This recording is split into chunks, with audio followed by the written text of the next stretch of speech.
Modal verbs are a category of auxiliary verbs generally used to express the shades of probability, possibility, necessity, ability, and much more. Today in this video, I am going to teach you about the modal verbs. So it is going to be very important. So keep your two eyes open and watch it till the end. But before moving on, let me introduce myself first. Hey, hi guys, this is Anup Sarkar. I'm a teacher since 19 years. As you can see, this is my Pathshala and you are most welcome to Winglish Pathshala.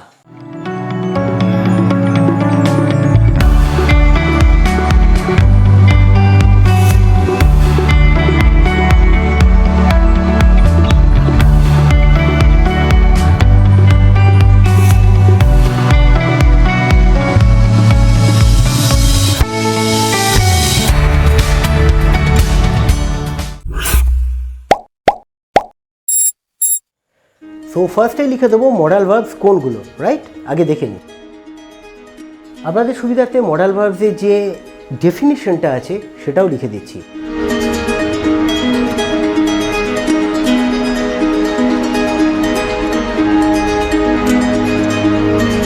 Modal verb কাকে বলে?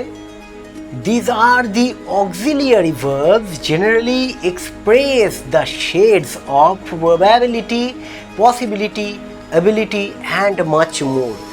যার মধ্যে কিন্তু একদম আমরা যেটাকে ঘটতে দেখি, হতে দেখি বা হয়েছে এরকম বোঝায় বা হয়েছিল বা হবে একদম ডেফিনিট সেরকম কিন্তু এর মধ্যে নেই। এগুলো কিন্তু সবই ধোঁয়াশা, কোনোটাই আমি ডেফিনিটলি বলতে পারবো না এটা হলোই, ঠিক আছে? সেইগুলো হচ্ছে মডাল ভার্ব। এবার মডাল ভার্ব কোনগুলো? মডাল ভার্ব হলো can, could, shall, should, may, might, will, would আর মাস্ট। কি লিখলাম?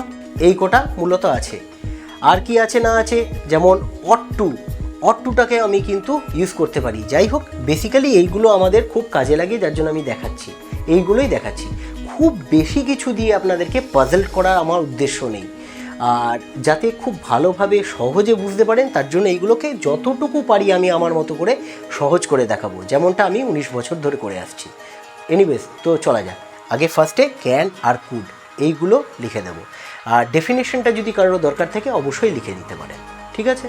তো ক্যান আর কুড, কোথায় ক্যান কোথায় কুড বসে, কি কাজে লাগে, কি ব্যাপার মনে রাখবেন। এটা কিন্তু পসিবিলিটি অর ইম্পসিবিলিটিকে ব্যক্ত করতে কাজে লাগে, মানে যেটা হতে পারে আবার নাও হতে পারে, এই রকম যখন বোঝাবে তখন কিন্তু এইগুলো ব্যবহার করা হয়, ক্যান বা কুড। তাহলে কোথায় ক্যান কোথায় কুড কীভাবে লাগে?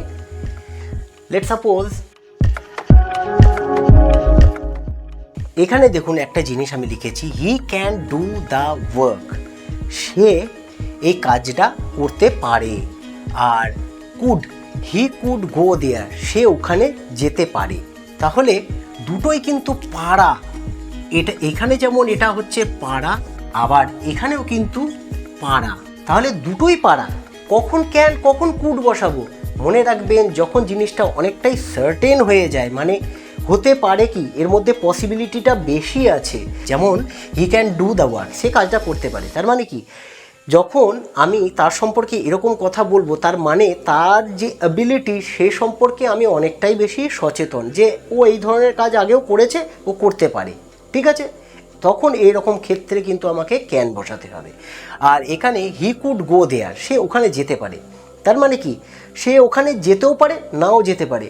মূলত আমার কিন্তু দ্বিধাটা আছে যে সে ওখানে নাও যেতে পারে, কিন্তু যেখানে স্ট্রং হবে ধারণাটা সেখানে ক্যান বসাবেন, যেখানে স্ট্রং হবে না সেখানে কুড বসাবেন। বোঝা গেল? উইল আর উড, উইল আর উড দুটোই আপনারা কিন্তু শ্যাল বা উইলের মধ্যে পড়ে রেখেছেন, তাহলে ব্যাপারটা অনেকটা এরকমই থাকবে যে যেটা এখনও হয়নি হবে, এরকম ক্ষেত্রে যখন প্রবাবিলিটি বা পসিবিলিটি থাকবে তখন কিন্তু উইল বা উড ব্যবহার করা হয়, ঠিক আছে?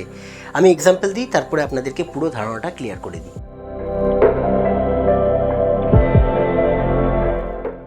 দুটো সেন্টেন্স লিখে দিলাম, he will help me if I ask him, আমি যদি ওকে বলি ও আমাকে সাহায্য করবে, ঠিক আছে? আর এটা কি, would you mind if I ask you something, তুমি কি কিছু মনে করবে যদি তোমাকে আমি কিছু বলি?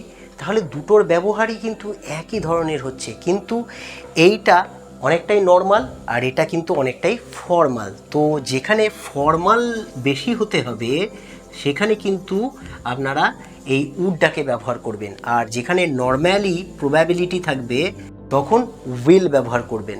মনে থাকবে এটা, যেখানে ফর্মাল হবে সেখানে would. Would you like to have a cup of tea? Would you like to have a cup of tea? তুমি কি এক কাপ চা পান করবে? এটা অনেকটাই ফর্মাল টোনে হচ্ছে। যখন ফর্মাল টোন বেশি থাকবে তখন উড ইউজ করবেন, আর যখন নর্মাল একটা হবে তখন কিন্তু উইল হবে। উইল আরেকটা আমি এক্সাম্পল দিয়ে দিচ্ছি। কি লিখলাম? I will play if he comes. যদি সে আসে আমি খেলবো। এগুলো কিন্তু সবই প্রবাবিলিটির ওপর নির্ভর করছে, তাই না? কোনো কিছু তো আর শিওর নয়। নর্মাল এটা একটা বক্তব্য যে ও যদি আসে আমি খেলবো, ঠিক আছে। কিন্তু এখানে কি লিখলাম? Would you like to have a cup of tea? তুমি কি এক কাপ চা পান করবে? ঠিক আছে, তাহলে এটা কিন্তু অনেকটাই ফর্মাল টোনে হচ্ছে। যেখানে ফর্মাল টোন বেশি থাকবে, মানে ফর্মাল টোন থাকবে, সেটা উড ইউজ করে দেবেন। ব্যাস এই পার্থক্য, আর কিছু না। এবার চলে যাব পরেরটায়। তো শ্যাল আর শুড মনে রাখতে হবে, ফিউচারে যখন কোনো প্রবাবিলিটি বোঝাবে তখন কিন্তু শ্যাল বা শুড ইউজ করা যাবে, ঠিক আছে। কিন্তু একটা সূক্ষ্ম ডিফারেন্স আছে এদের মধ্যে। আমি এক্সাম্পল দিই, সবটা ক্লিয়ার হবে।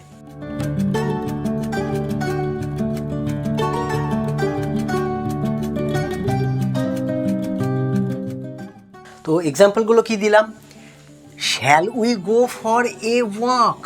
আমরা কি হাঁটতে যাব? I shall go if you come? আমি যাব যদি তুমি আসো। আর ওখানে এক্সাম্পল কি দিলাম? You should eat vegetables regularly, আর you shouldn't react like that. মনে রাখবেন, যেখানে উপদেশের টোনটা বেশি থাকবে, মানে একটা উচিত কি উচিত নয়, মানে ঔচিত্য বেশি থাকবে, তখন কিন্তু শুড হবে। আর নর্মালি একটা কোনো শর্ত আরোপ করা হচ্ছে, বা আমি যাব কি যাব না এই রকম কিছু বলা হচ্ছে, তখন ওই এইরকম, বা তুমি আসবে কি আসবে না এইরকম যখন বোঝাবে। এই যেমন I shall go for, I আর উইয়ের ক্ষেত্রেই তো শ্যালগুলোকে ইউজ করা হয়। তাহলে এই দুটো যখন নর্মাল কোনো ভবিষ্যতের প্রবাবিলিটি বোঝাবে তখন শ্যাল ইউজ করতে হবে। কিন্তু যখন ওই ঔচিত্যটা চলে আসবে, তোমার এটা করা উচিত নয়, তার এটা করা উচিত নয়, সে এটা করতে পারতো কিন্তু এটা করলো, তার এটা উচিত হয়নি, এইরকম যখন বোঝাবে তখন শুড ব্যাপারটা চলে আসবে, মনে থাকবে। তাহলে শ্যাল আর শুড, বা এখানে শুড নট, এখানে মানে নেগেটিভ সেন্টেন্স একটা করে দেখিয়ে দিলাম, আর এখানে শ্যালগুলোর ইউজ করা হয়েছে। বোঝা গেল এখানে কোথায় কোথায় কি শ্যাল হয়, কোথায় শুড হয়। এবার চলে যাব পরেরটায়। তো মে আর মাইট কোথায় কোথায় ইউজ করা হয় লিখে দিচ্ছি এক্সাম্পল।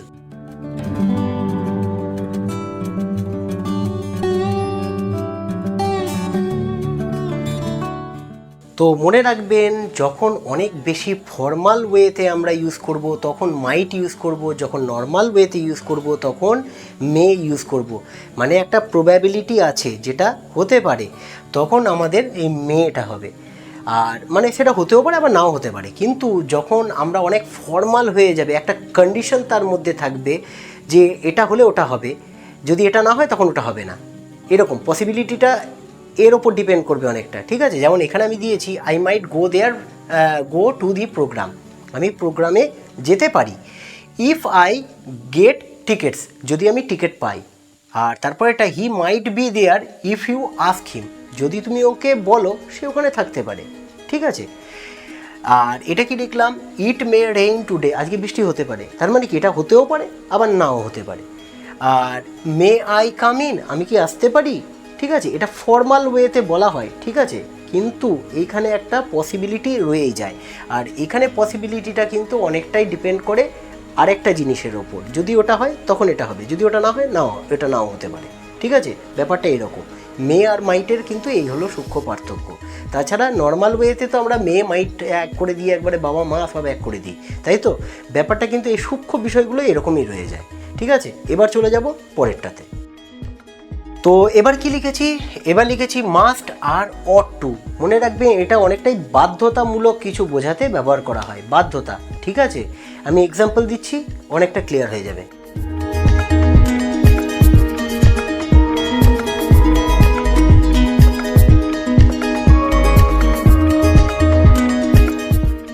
তো এক্সাম্পলগুলো কি দিয়েছি?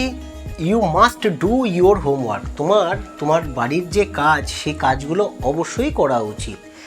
আর he must reach before 8 PM, তাকে 8টার আগে তার পৌঁছানো একদমই উচিত, মানে পৌঁছাতেই হবে। You ought to study hard if you want to pass, তাকে সে যদি পরীক্ষায় পাশ করতে যায় তাকে তার অবশ্যই পড়তে হবে। আর you ought not to behave like that, তার ওই রকম ব্যবহার করা উচিত নয়। মনে রাখবেন এইগুলো কিন্তু একটা শর্ত আরোপ করে, আর এইগুলো কিন্তু শর্ত আরোপ করে না। আবার একটা জিনিস খেয়াল রাখতে হবে, হ্যাভ টু বলে একটা আছে যেটাকে মডাল ভার্ব হিসাবেও ইউজ করা হয়, হ্যাভ টু। তাহলে এখানে কি লিখলাম, হ্যাভ টু দিয়ে I have to go home, আমাকে বাড়ি যেতেই হবে, ঠিক আছে। I have to go home, আমাকে বাড়ি যেতেই হবে। আমি বলেছিলাম মাস্ট দিয়েও বাধ্যতামূলক কিছু বোঝায়, আর হ্যাভ টু দিয়েও বাধ্যতামূলক বোঝায়। তাহলে ডিফারেন্সটা কোথায় আছে? ডিফারেন্সটা মনে থাকতে হবে, এর ডিফারেন্স মানে এর যে গুরুত্ব, তার গুরুত্ব কিন্তু সবসময় বেশি হবে। আমাকে বাড়ি যেতেই হবে, রাইট নাও, এক্ষুনি আমাকে যে কোনো প্রকারে বাড়ি যেতেই হবে, তখন হবে আমাকে ওই হ্যাভ টু। আর মাস্ট গো হোম মানে আমার বাড়ি যেতে হবে, আমাকে বাড়ি যেতেই হবে, কিন্তু কোনো প্রকারে সেই যাওয়াটা না হলেও আমার অতটা গুরুত্ব আরোপ করছে না, মানে না হলেও হবে আর কি। এই মুহূর্তে আমার বাড়ি যাওয়া দরকার, আবার তুমি আমাকে বলছো তোমার সাথে থেকে যেতে, তাহলে এই মুহূর্তে আমার বাড়ি যাওয়া উচিত, আমাকে বাড়ি যেতেই হবে, কিন্তু তোমার জন্য বলছো, তুমি আমাকে বলছো বলে আমি আটকে যাচ্ছি। ব্যাপারটা বোঝাতে পারলাম আমি ঠিক? মানে আমার বাড়ি যাওয়া উচিত, কিন্তু আমি তোমার কারণে যেতে পারছি না। আই মাস্ট গো হোম, আমার বাড়ি যাওয়া উচিত, কিন্তু তুমি বলছো বলে আমার যাওয়াটা হচ্ছে না। আর সেখানে যদি আমি দিতাম I have to go home, তাহলে আমাকে বাড়ি যেতেই হবে, যতই তুমি বলো আর না বলো, আমাকে বাড়ি যেতেই হবে, যেতে হবে মানে যেতেই হবে। এটা আমার মানে ইন্টারনালি আমার বেশি গুরুত্ব আরোপ করছে, আর এটা একটু কম গুরুত্ব আরোপ করছে, তা এটাই হলো পার্থক্য। আর এইবার এটা 1 নম্বর, এটা 2 নম্বর, এটা 3 নম্বর দিয়েছি। গুরুত্ব আরোপের ক্ষেত্রেও কিন্তু এটাকেই নাম্বারিং হিসাবে আপনারা ধরে নেবেন। যেমন I ought to go home যদি আমি বলি আমাকে বাড়ি যেতে হবে, না গেলেও হবে, বোঝা গেল? এবার আই মাস্ট গো হোম, আমাকে বাড়ি যেতেই হবে, কিন্তু আমি তোমার কারণে আটকে গেছি, যে কোনো কারণে আমি যেতে পারছি না, কিন্তু আমার বাড়ি যাওয়াটা কিন্তু ভীষণ দরকার, আমাকে যেতেই হতো, কিন্তু এই ব্যাপারটা এরকমভাবে বুঝে নিন। আর I have to go home, আমাকে বাড়ি যেতেই হবে, তুমি আটকাও চাই না আটকাও, আমাকে বাড়ি যেতেই হবে, তুমি আটকালেও আমার কিচ্ছু করার নেই, আমাকে যেতেই হবে। ব্যাপারটা বোঝা গেল? গুরুত্বটা, এটা কম গুরুত্ব, এটার থেকে এটা বেশি গুরুত্ব, এটার থেকে সবচেয়ে বেশি গুরুত্ব, এই রকমভাবে বুঝে নিয়ে বোঝা গেল? তো আজকের ক্লাসটা ভীষণ ইম্পর্টেন্ট ছিল। মডাল ভার্ব ছাড়া ভালো ইংরাজি বলা বা লেখা কিন্তু কোনো রকমভাবেই সম্ভব না। আর খুব সূক্ষ্ম পার্থক্য থাকে একটা মডাল ভার্ব থেকে আরেকটা মডাল ভার্বে। কখনো ঔচিত্য বেশি হলে একরকম হয়, কম ঔচিত্য হলে একরকম হয়। কখনো পারমিশন নেওয়ার ক্ষেত্রে বেশি হাম্বল হতে গেলে এক রকমের হয়, কম হাম্বল হতে গেলে আরেক রকমের হয়। ব্যাপারটা এরকমই, কখনো ফর্মাল বেশি হলে একরকম আর কম ফর্মাল হলে আরেক রকম, ঠিক আছে? এই রকমভাবে বিষয়গুলো আসে। আর প্র্যাকটিস করতে থাকুন, প্র্যাকটিসের মাধ্যমে কিন্তু পারফেকশন চলে আসবে। তো যাই হোক, যদি কোনো জায়গায় দুর্বোধ্য থেকে তাহলে অবশ্যই আমাকে কমেন্ট করে জানাবেন, ভালো লাগলেও অবশ্যই আমাকে একটা কমেন্ট করে দেবেন, ঠিক আছে? আর যদি ভালো লেগে থাকে তাহলে সঙ্গে একটা লাইকও করে দিয়ে, মোটিভেশন বুস্ট হয়। কমেন্ট আর লাইক এই দুটো কিন্তু ভীষণ দরকার। আর ভিডিওগুলোকে শেয়ার করেন, যাতে আপনাদের মাধ্যমে আমি আরও বহুজনাকে শেখানোর একটা সুযোগ পাই। আর এটুকু করবেন আশা করি। তো দেখা হচ্ছে। বারবার ভুলে যাই, সাবস্ক্রাইব করে নিয়েন, আপনাদেরই তো চ্যানেল, আর এই সমস্ত প্রয়াস আপনাদেরই জন্য। যাই হোক, বাংলা ইংরাজি শিখতে থাকুন, প্রচুর পরিমাণে প্র্যাকটিস করতে থাকুন। সো লার্ন করতে থাকুন আর প্র্যাকটিসও চলতে থাকুক।